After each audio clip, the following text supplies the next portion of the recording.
Hey guys, welcome back to another Skyrim mods video. Today is kind of a long one, as you can tell, because it's my tried and tested mods of May that I ended up keeping inside of my load order.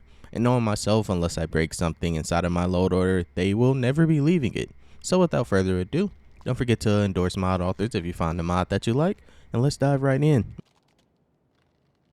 Coming to our next mod, a massive overhaul for the Orc Strongholds around Skyrim. This mod is called Orc Strongholds All-in-One, changing up every main Orc Stronghold around Skyrim with the new massive overhaul, expanding the area with new Orc based items and filling those new areas up with brand new NPCs. The newly added NPCs all have their own daily lives and AI, so they won't just sit in one area using your old stem setup and having a huge orgy, making this mod super predictable. And I probably know what you're thinking. You've seen these Orc Strongholds before, and honestly, you'd be wrong to think that this is the same as the old version that came as standalones. All of the standalone versions have almost completely been reworked to help with FPS and fix occlusion, allowing for a much smoother experience while also increasing your immersion by levels only a mod this massive could. And even though this mod is massive, most of the changes are based on the textures that you use, so having a lower resolution might help you even more so with your FPS. And if you use something like Mandragora Sprout, Daedric Shrines, the new shrine will also use those textures and meshes. Same with the wood, the orc lanterns, and even the shields displayed on the high walls that are probably meant to scream to stay out. But honestly, even though the orcs tell you to stay away, they are usually more friendly than Stormcloaks, which is a little weird in my opinion. I don't want to completely hype this mod up as being perfect. It just recently came out and patches and bug fixes are being made because this is a pretty big expansion that pretty much makes all of the old patches made for the standalone useless.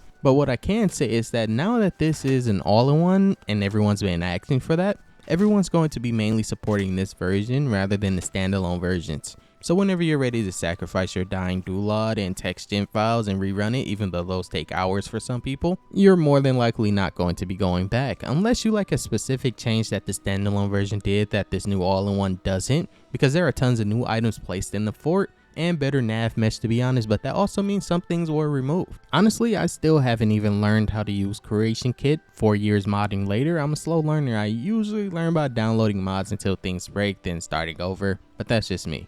And then this mod author spent 2 years in Creation Kit to make overhauls that no one else did or was willing to. Most of the changes you'll find is that mod authors usually just added clutter to make the Orc Strongholds not so empty, but this is basically something I really hope that we can even see in Elder Scrolls 6, because this is what a modern Orc Stronghold should look like. I also vaguely remember calling Elder Scrolls 6 Skyrim 2. Up next we have Sanguine Symphony. This mod is pretty much a complete combat overhaul, well, in terms of how combat feels, adding completely new blood textures and effects while in the midst of fighting, bringing out the brutal side of Skyrim. The new blood splatter is also dynamic, meaning the harder you hit the enemy, the more blood will come out, as well as the blood texture will be darker, and the puddle will also be bigger. But a new cool effect also I wanted to point out is the new puncture effect, which is something I've only seen in this mod. But if you use an arrow, though, usually they bounce off until your archer skill levels up. If you kill an enemy with it or you just hit them for a lot of damage, there will be a dynamic arrow hole in their body and armor changing appearance depending on the type of armor. And these are dynamic because most of the armors I have I don't even know the name of, but Q&D Spid made me download them, so here we are. This mod also has dynamic effects when hitting certain enemies, so hitting armor or just metal enemies like Dwarven Centurion, the enemies will have sparks flying, as well as oil splattering on the floor. But the moment you hit a human enemy in a vulnerable spot, or you just deal tons of damage, blood will begin to flow on impact. There's also a cool effect that I'm not sure is part of vanilla, but if you are low health and you start walking, you'll see little blood droplets dropping on the floor behind you. Though, like I said, I'm not really sure if that is a vanilla effect, but I've never paid attention to it until I started staring at blood because of this mod. So let me know if I'm right about that down in the comments if you noticed that. Otherwise, we're just going to move on to the next cool effect, which some of you usually ask me about. This mod on kill of an enemy also added a new slow motion effect. I used to use the mod Cinematic Kill Cam 2, which people used to ask me about, but this mod includes that feature and does it in a more dynamic way, without the need of an extra ESP to do it. You can configure how it triggers. You can have it trigger on every enemy death like I have, or turn it so it only triggers when the last enemy dies. but I love cinematic combat, so I have it turned on for every single one. You can also add a knockback effect to the death also, just so it makes your character seem stronger. The main reason I recommend this mod over cinematic kill, besides all the other features, is that mod triggers multiple times if you hit a dead enemy, but this mod works so that only the slow motion is activated when you kill the enemy, and it doesn't stack, so you're not slowed down for 5 to 10 seconds. Also, another small part I wanted to mention is that the blood drop effect have a 3D appearance depending on the surface, so it may use complex parallax, but it isn't stated on the mod page, so I won't say that it is. Maybe the textures are just that good. And as I mentioned before, everything about this mod can be changed in the MCM. You can disable some effects if you prefer, or keep everything enabled. And like I also mentioned before, everything enabled with this mod is pretty much like a complete combat overhaul. So I definitely recommend trying this mod out.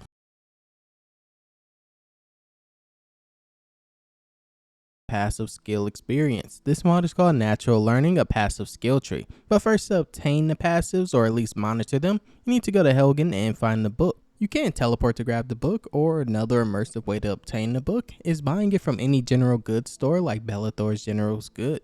This is separate though. The intentional way is to grab the book from Helgen, but to each their own. The book only helps you monitor your passive skills as well. I feel like I need to say that.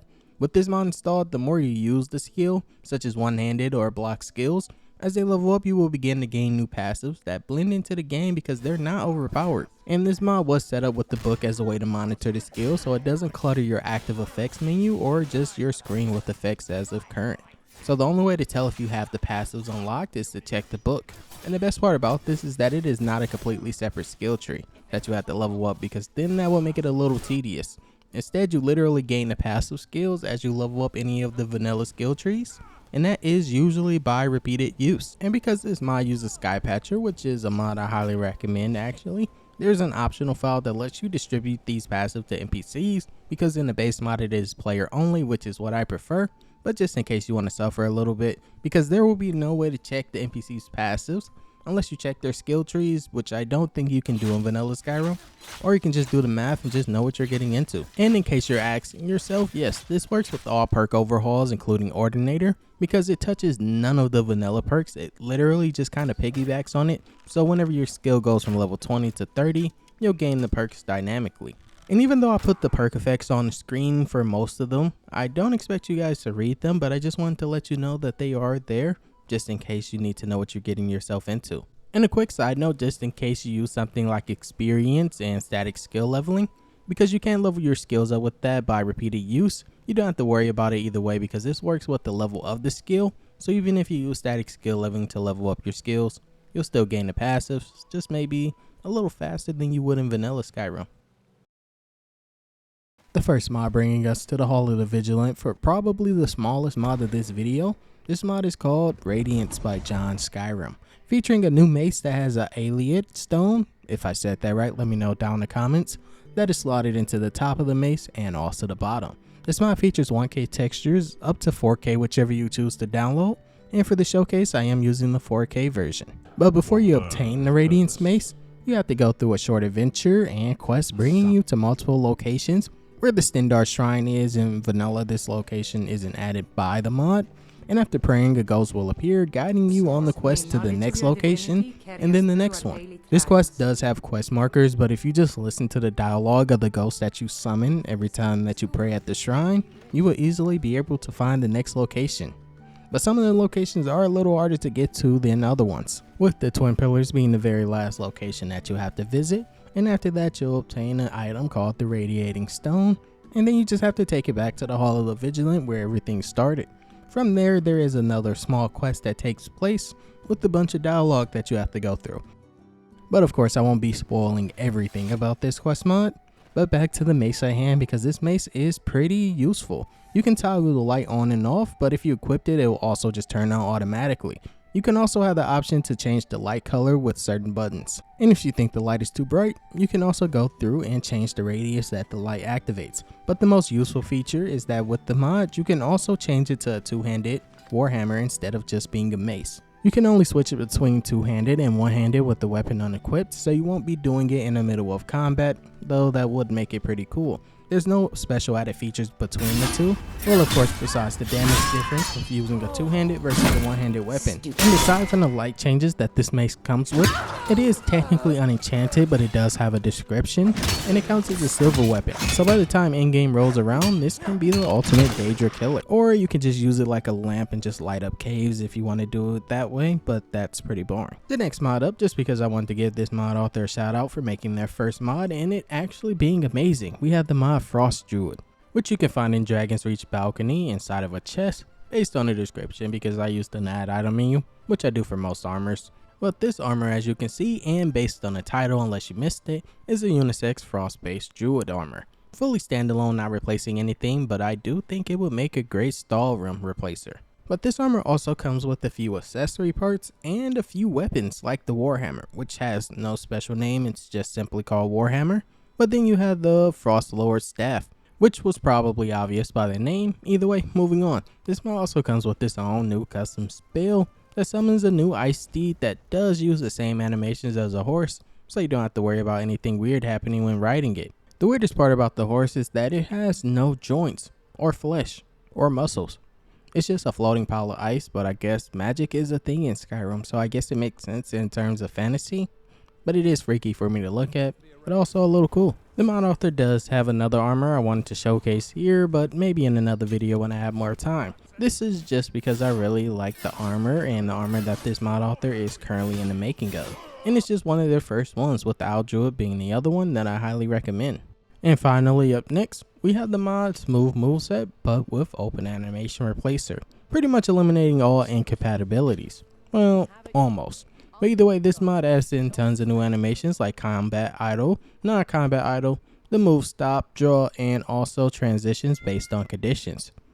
That is directly from the mod page, so now I'll explain it in my own terms. This mod makes your idle dynamic depending on the situation you are in, such as if you lock onto a target, you will go into a battle ready stance, but if you unlock from an enemy, you'll go back to the normal idle, and this is whether you're in combat or not.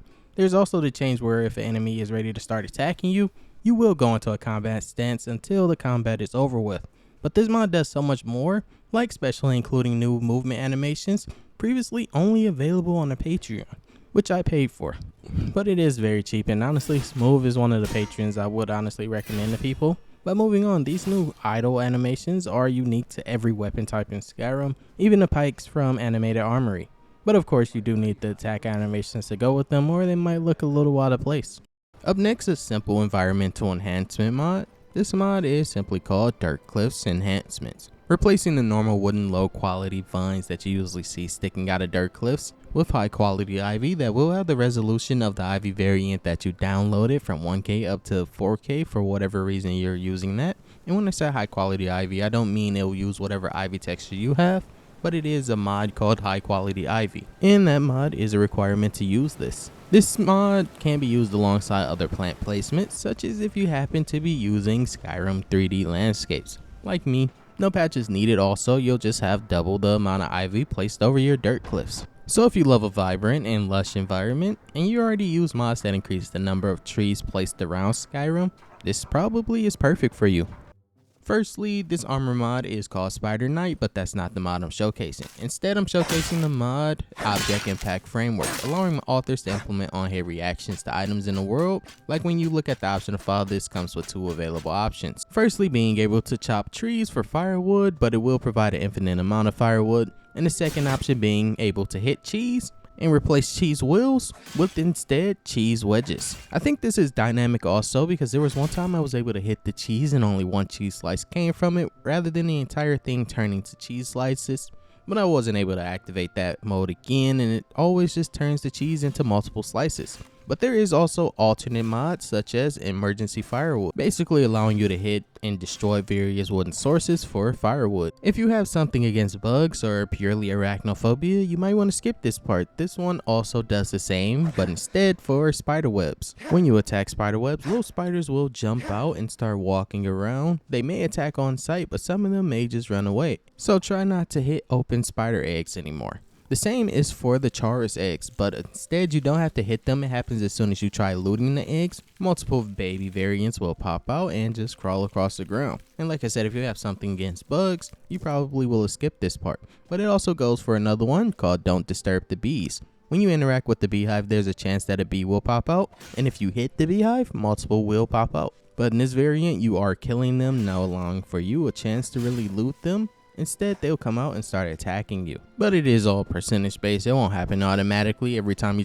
Up next, a new lighting overhaul, if we can fully call it that. But this mod is called Dynamic Interior Ambient Lighting, or D.I.A.L for short. This mod works with all lighting overhauls, including ENB and community shaders. And what this mod does that makes it so must have is that it truly gives you a dynamic interior lighting feeling. Before, when it got dark, only the lighting sources changed if you even had that option enabled. But the rest of the interior would still seem pretty bright with the other light sources. But now with this mod, everything changes so you can finally tell the time of day, and you can also dynamically see the brightness and colors of the interior change as the day progresses. I might make another video doing a side by side with every lighting overhaul so you can truly see everything that this mod will do for you. But trust me, even first installing this mod, your nights will never look the same, and you'll probably notice the changes immediately because the day is also a little bit brighter to reflect the more lighting being placed into the interiors. The description states days are bright white, sunsets and sunrise are a warm orange tint, and nights have a dark blue tint. But the thing is, during installation, you could pick how dark you want this mod to get or how bright. I generally choose the dark version so that it can match Lux lighting, but that is up to you. I could definitely see this mod in the future becoming part of everyone's load order. This next armor is called Azure Knight, featuring a female-only heavy armor that is very modular, about 8 pieces in total with each different outfit. And if you couldn't tell, it's a very modest outfit. There is very little skin showing. It comes in 3 different variants to pick from, neither featuring a real benefit over the other one besides maybe looking better. Whatever your opinion is, it's whatever you want to see your character wearing. This armor comes with support for 3v8 and UVE if you happen to be using that, but there is a patch for B-Hump already, and it is kind of how I found out about this mod in the first place. But the easiest part about this mod is that it includes body slide already inside of the download, so you don't have to do anything but download the mod itself. Oh, and I was wrong about the armor before. It is broken down to 12 pieces, not exactly 8 like I mentioned before, so this armor can be as modest as you want it to be. And because this armor features some type of heals, you will need a heal fix, otherwise your character's heals will be sinking into the ground. And to obtain this armor, all you have to do is go to Whiterun and then make an immediate right into War Maidens. It has a patch for JK's War Maidens, but I have more than just JK, so I couldn't use the patch. But you'll find a crafting book and then you can immediately start crafting it at any forge with no other special requirements. And if you're wondering, my presets are from Charmers of the Reach, so it's not. But moving on to the next mod, which is a massive environmental overhaul. This mod is called Freak's Floral Meadows. This completely overhauls every grass type inside of Skyrim, adding new 3D meshes using Cathedral's 3D library. But on top of that, it is pretty lightweight, but it still aims to give you the same feeling and overhaul that a 3GB and 20 FPS draining grass overhaul would give you, but for much less. And the best part about this mod is that you get the chance to compare complex grass to non and normal grass. And to simply explain complex grass, it makes it so the grass can be interacted with, so when you walk over the grass, it will flatten or just move out of the way of your character. It will also make the grass react to the sun's location, so it will seem brighter on one side and darker on the other, kind of creating a distorted texture look. And this can make some grass mods look horrible, but I wanted to do a side by side or before and after to show you that this mod looks great with either options enabled. And of course, complex grass overhaul isn't too great looking by itself, but for what is offered here, I wouldn't mind having it enabled, just so I can interact with the grass at least. And I aim to pretty much show every single region that this grass mod overhauls. The only thing I didn't show was the Dawnstar area or just the snow grass, because I currently use a mod that disables snow grass because I don't like the way that it looks, especially with the snow being flat inside of Skyrim. But as you can see, this mod tries to make every region unique with their own appearance, but even then, even in the same region, they will have different parts of it looking different and showing different colors just to mix and match in the grass. And I believe that's kind of what helps make it blend, if that makes sense. It's different, but it helps make it blend because no region is all one color, but it does stay immersive to the regions in the vanilla look that Bethesda was going for. just with a new modern polish. And I especially like what they tried to do with the rift. They didn't just stick to yellow or green, they actually added in some red and added a lot of little flowers. That's also one thing I never really mentioned, is that this mod does have a few different flowers placed across it, like you'll see clovers or just randomly named flowers that I don't know the name of.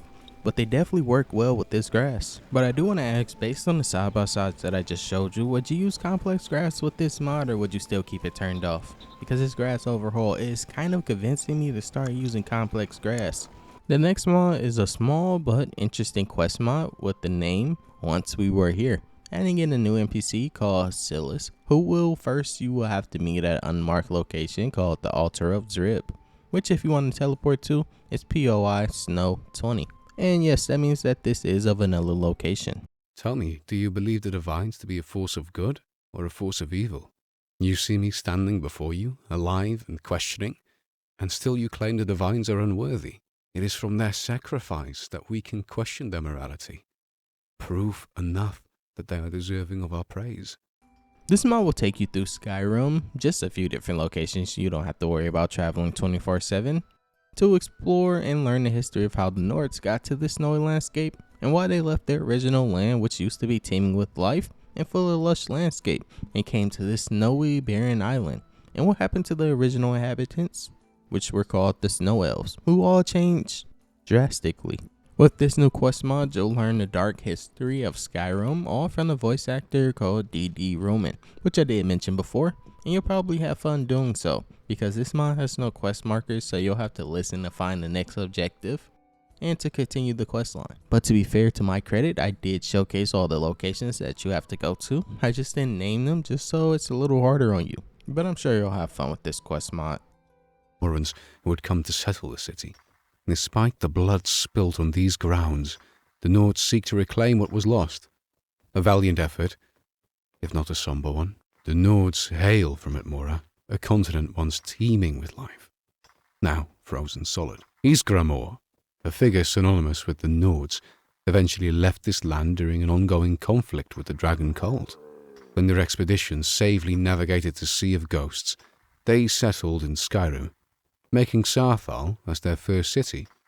The Snow Elves and ancient Nords lived in an uneasy peace, if but for a time. Yet this did not last. Due to growing tensions within the land, the Mer led an assault on the city. And that was it for today, guys. Like I said, most of these mods weren't going to be new for a lot of people, considering a lot of you guys still rewatch my videos. But if you still ended up enjoying, or at least knowing what mods I favoritized over this month, make sure to hit that like button down below. But I hope you all have a great rest of your day or weekend. Peace and love, guys.